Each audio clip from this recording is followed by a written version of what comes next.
Trump memusnahkan kegilaan campur tangan Lula, sementara Flavio melonjak dalam tinjauan pendapat. Pada masa yang sama, kerajaan Brazil cuba mengubah satu langkah terhadap kumpulan jenayah menjadi retorik menakut-nakutkan terhadap Brazil sendiri. Jabatan Negara Amerika Syarikat menganggap ketakutan yang dinyatakan oleh Menteri Luar Negeri Brazil, Mauro Vieira, bahawa Washington mungkin menggunakan kekuatan tentera di wilayah Brazil sebagai sesuatu yang tidak masuk akal. Amaran daripada Itamaraty berlaku selepas kerajaan Amerika Syarikat mengklasifikasikan kumpulan jenayah seperti Primeiro Comando da Capital dan Komando Vermelho sebagai organisasi pengganas. Sebagai respons eksklusif kepada Metropolis, agensi Amerika Syarikat mengkritik andaian tersebut dan menyatakan bahawa langkah-langkah itu bertujuan untuk memerangi kumpulan jenayah yang beroperasi di wilayah Amerika Syarikat. Jabatan negara juga menolak sebarang kemungkinan bahawa penetapan itu bertujuan untuk membenarkan campur tangan di Brazil. Jabatan itu menegaskan bahawa dasar Amerika Syarikat tertumpu kepada memerangi organisasi jenayah yang beroperasi di wilayah Amerika Syarikat dan bahawa dakwaan samar-samar mengenai campur tangan ketenteraan boleh membantu serta menggalakkan kumpulan pengganas. Kenyataan itu adalah sebagai respons kepada kenyataan Menteri Luar Mauro Vieira. Dalam dokumen yang dihantar kepada Dewan Perwakilan Brazil, beliau menyatakan bahawa keputusan unilateral untuk mengklasifikasikan PCC dan Komando Vermelho sebagai organisasi pengganas boleh membuka ruang kepada tindakan luar wilayah terhadap institusi Brazil dengan risiko campur tangan ketenteraan Amerika Syarikat. Pesanan itu datang selepas Mauro Vieira, Menteri Luar Lula, menyatakan dalam dokumen yang dihantar kepada Dewan Perwakilan Brazil bahawa keputusan Amerika boleh menimbulkan risiko tindakan ketenteraan terhadap Brazil. Jawapan dari Washington benar-benar menggugat naratif kerajaan.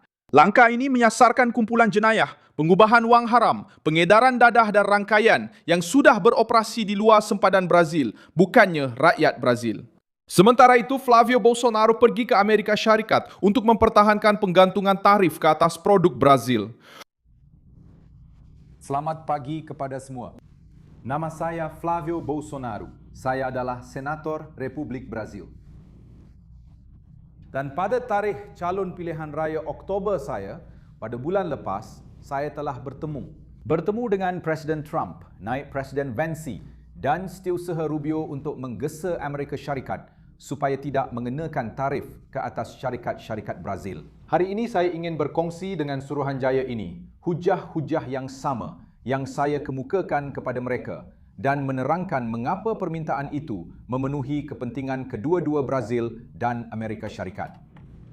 Data tahun 2025 menunjukkan bahawa tarif-tarif ini tidak menghasilkan keputusan yang diinginkan oleh Amerika Syarikat.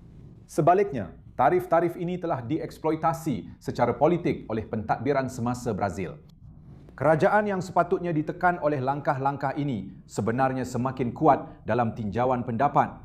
Manakala perdagangan Brazil dengan China mencapai rekod $171 bilion, lebih daripada 2 kali ganda perdagangan bernilai $83 bilion dengan Amerika Syarikat. China telah menyerap ekspor Brazil yang telah disingkirkan dari pasaran Amerika akibat tarif-tarif ini. Dalam arti kata lain, setiap tarif tambahan sebenarnya menguatkan lagi kerajaan yang sepatutnya ditekan oleh tarif itu. Pada hari yang sama, satu kajian GRP menunjukkan Flavio secara numerik mendahului Lula dalam pusingan kedua yang berkemungkinan. Dengan 45 lawan 42%, saya akan ceritakan semuanya kepada anda. Jika anda suka kandungan yang terus terang dan tanpa melerit, pertimbangkan untuk melanggan kerana di sini ada video seperti ini setiap hari. Kerajaan Trump telah mematahkan bahagian paling sensitif dalam kenyataan Itamaraty. Apabila Jabatan Negara mengklasifikasikan sebagai tidak masuk akal andaian bahawa Amerika Syarikat sedang menggunakan pengelasan PCC dan Komando Vermelho untuk membenarkan campur tangan di Brazil. Reaksi itu datang pada 7 Julai 2026 selepas diplomasi Brazil menghantar dokumen yang ditandatangani oleh Mauro Vieira kepada Dewan Perwakilan. Dalam teks itu, Menteri Luar Negeri menganggap keputusan Amerika sebagai satu ruang untuk tindakan ekstrateritorial termasuk dengan risiko penggunaan kekuatan tentera terhadap wilayah negara. Washington memberi jawapan dengan tegas. Menurut Jabatan Negara, Amerika Syarikat sedang mengambil langkah dalam bidang kuasa mereka sendiri untuk memerangi pengganas dadah dan melindungi rakyat Amerika daripada geng-geng Brazil yang kini turut beroperasi di wilayah Amerika. Ayat yang paling keras adalah terhadap cubaan untuk menimbulkan ketakutan. Diplomasi Amerika menyatakan bahawa dakwaan samar-samar mengenai campur tangan sering dijadikan alasan untuk membantu dan menggalakkan beberapa kumpulan yang paling ganas. Disitulah keadaan menjadi serius bagi kerajaan Lula. Kementerian Luar Brazil cuba meletakkan perbincangan dalam bidang kedaulatan, tetapi jawapan dari Amerika Syarikat mengembalikan isu tersebut ke bidang jenayah terancang. Pengelasan PCC dan Komando Vermelho sebagai organisasi pengganas tidak menjejaskan pekerja Brazil, usahawan kecil, petani, peniaga atau keluarga biasa. Ia memberi kesan kepada kumpulan yang dituduh terlibat dalam pengedaran dadah, pengubahan wang haram, keganasan terancang dan kegiatan antarabangsa. Risiko sebenar bukan untuk Brazil. Risiko adalah untuk penjenayah, pengendali keuangan, penama, syarikat samaran dan rangkaian yang menggerakkan wang haram. Kenapa begitu suka untuk mengakui bahawa kumpulan jenayah Brazil sudah menjadi masalah antarabangsa? Sementara diplomasi Brazil cuba mengubah langkah itu menjadi panik politik. Realiti pihak polis di Brazil sendiri mengukuhkan kepentingan untuk menjejaki wang hasil jenayah. Mahkamah Persekutuan telah memerintahkan pembebasan Estela Stephanie Nunes Henrique de Oliveira pada malam 7 Julai. Jadi mahkamah telah memerintahkan pembebasan 7 orang yang telah ditahan dalam operasi exchange oleh polis persekutuan minggu lepas. Yang merupakan satu operasi yang menyiasat pengubahan wang haram daripada pengedaran dadah antarabangsa. Dan antara 7 orang yang akan dibebaskan itu termasuklah Estela Stephanie de Oliveira, iaitu wanita Brazil yang seperti yang anda ingatkan telah dikenakan sekatan oleh Amerika Syarikat kerana didakwa terlibat dengan kumpulan jenayah tersebut. Primeiro Comando da Capital, iaitu PCC. Semua yang disiasat ini telah dikenakan tahanan sementara, iaitu tahanan yang berlangsung selama 5 hari. Dan pada akhir tempoh itu, polis meminta kepada mahkamah supaya tahanan ini ditukar kepada tahanan pencegahan, iaitu tahanan yang tidak mempunyai tempoh tamat. Namun untuk 7 orang ini, mahkamah menolak permintaan tersebut kerana menyatakan bahawa mereka hanya ditahan untuk memudahkan pelaksanaan waran geledah dan rampasan. Supaya polis dapat menyiasat peranti muda alih dan dokumen di situ tanpa ada pemusnahan bukti. Dan kerana perkara itu boleh dilakukan dan tiada bukti baru yang dikemukakan yang mengaitkan 7 orang ini dengan skim tersebut, mahkamah telah memerintahkan pembebasan 7 orang ini. Sekarang untuk 6 suspek lain, kerana terdapat 13 waran tangkap semuanya, mahkamah telah menerima permohonan penahanan itu. Dan sebenarnya, 3 daripada mereka masih belum ditemui oleh polis. Dia telah ditahan oleh polis persekutuan dalam satu operasi membantras pengubahan wang haram yang berkaitan dengan penyedaran dadah antarabangsa dan telah dikenakan sekatan oleh Amerika Syarikat kerana didakwa mempunyai kaitan dengan PCC. Keputusan itu tidak menukar tahanan sementara kepada tahanan pencegahan. Alasannya ialah tahanan sementara telah memenuhi peranannya dalam proses pencarian dan rampasan. Operasi itu melibatkan lebih daripada 50 anggota polis persekutuan, melaksanakan 11 waran tangkap sementara dan 13 waran geledah serta rampasan di Sao Paulo, Santos, Praia Grande dan Santana de Parnaíba. 7 orang telah ditahan. Mahkamah juga telah memerintahkan penyitaan harta, wang dan aset kripto sehingga jumlahnya mencapai 10.4 bilion rial. Mereka masih melarikan diri tetapi telah dikenakan perintah tahanan pencegahan. Mereka adalah Victor Henrique de Oliveira Chimada yang dikenal sebagai ketua organisasi jenayah ini dan juga telah dikenakan sekatan oleh Amerika Syarikat kerana didakwa terlibat dengan kumpulan jenayah PCC. Seorang lagi lelaki yang masih belum ditemui yang sedang melarikan diri dan telah dikenakan perintah tahanan reman ialah Igor Foquim Savioli yang dikenal sebagai seorang lagi ketua dalam skim ini.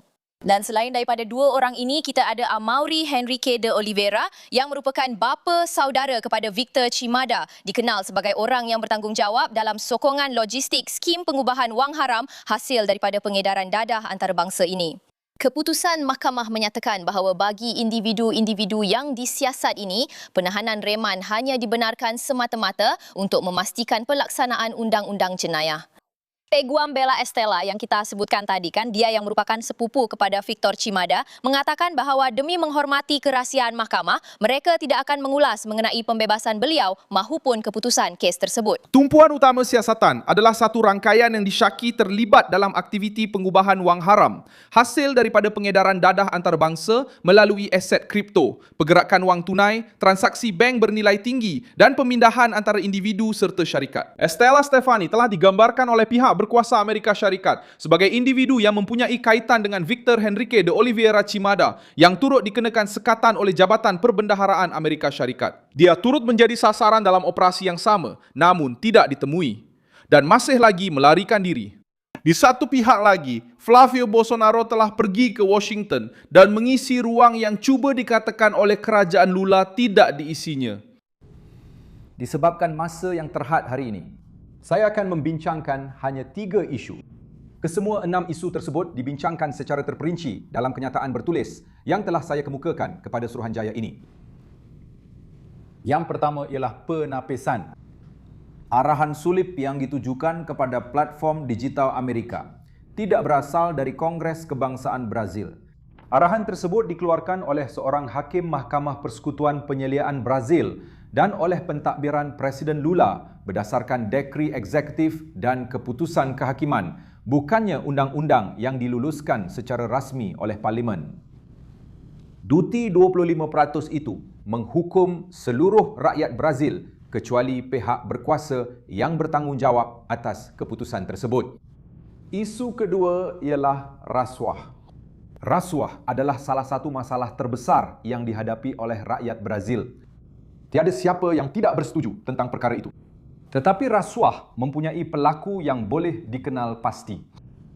4 skandal rasuah terbesar dalam sejarah terkini Brazil. Skim Mansalon, kes yang dibongkar oleh operasi Car Watch, penipuan yang melibatkan Institut Keselamatan Sosial Kebangsaan Brazil, INASS, di mana anak Presiden Lula sendiri adalah antara yang sedang disiasat, dan kes Banco do Master semuanya berlaku di bawah kerajaan yang dipimpin oleh Parti Pekerja, parti politik yang kini memerintah. Brazil kemudian mengalami 4 tahun di bawah Presiden Bolsonaro tanpa satu pun skandal rasuah yang terbukti. Semasa pendengaran awam di Pejabat Wakil Perdagangan Amerika Syarikat pada 7 Julai, Flavio meminta agar kerajaan Amerika menarik balik tarif 25% ke atas produk Brazil. Beliau menyatakan bahawa cukai tambahan itu akan menghukum rakyat Brazil dan bukannya pihak berkuasa yang bertanggungjawab atas keputusan politik yang tidak disenangi Washington. Flavio juga mempertahankan PIX. Beliau menyatakan bahawa sistem itu bukanlah masalah yang perlu diperbetulkan. Sebaliknya, merupakan satu penyelesaian yang telah memperluaskan keterangkuman keuangan di Brazil, terutamanya dalam kalangan golongan miskin. Ukapan Flavio juga menyentuh satu lagi perkara sensitif. Beliau mengkritik keputusan kerajaan Lula dan langkah-langkah yang melibatkan platform digital, selain menyebut Mahkamah Agung Persekutuan sebagai sebahagian daripada persekitaran yang menyebabkan ketegangan perdagangan meningkat. Senator itu juga bercakap tentang rasuah dan menegaskan bahawa kesilapan politik serta skandal kerajaan Parti Pekerja tidak boleh dijadikan alasan untuk menghukum rakyat Brazil. Rasuah telah menjadi ciri utama bagi golongan kiri politik Brazil. Rakyat Brazil tidak sepatutnya dihukum kerana perkara itu. Isu ketiga ialah PIX. PIX, sistem pembayaran segera Brazil, telah dicipta semasa pentadbiran Bolsonaro. PIX bukanlah satu masalah yang perlu diperbaiki. Ia adalah satu penyelesaian. Ia telah memperluaskan keterangkuman keuangan dengan membawa berjuta-juta rakyat Brazil, terutamanya golongan termiskin, ke dalam ekonomi formal. Kemajuan itu juga secara langsung memberi manfaat kepada syarikat-syarikat Amerika apabila jumlah transaksi yang dilakukan melalui kad pembayaran yang dikeluarkan oleh jenama AS terus meningkat seiring dengan penggunaan meluas PIX, kerana syarikat-syarikat tersebut menyediakan perkhidmatan yang melengkapi dan bukannya bersaing dengan sistem pembayaran segera Brazil. Brazil akan mengadakan pilihan raya presiden pada bulan Oktober. Dalam masa hanya 90 hari, lanskap politik negara itu mungkin kelihatan sama sekali berbeza. Mengenakan tarif sekarang yang sukar untuk dibatalkan akan memberi ganjaran kepada mereka yang bertanggungjawab atas tindakan tersebut sambil menghukum mereka yang menanggung akibatnya.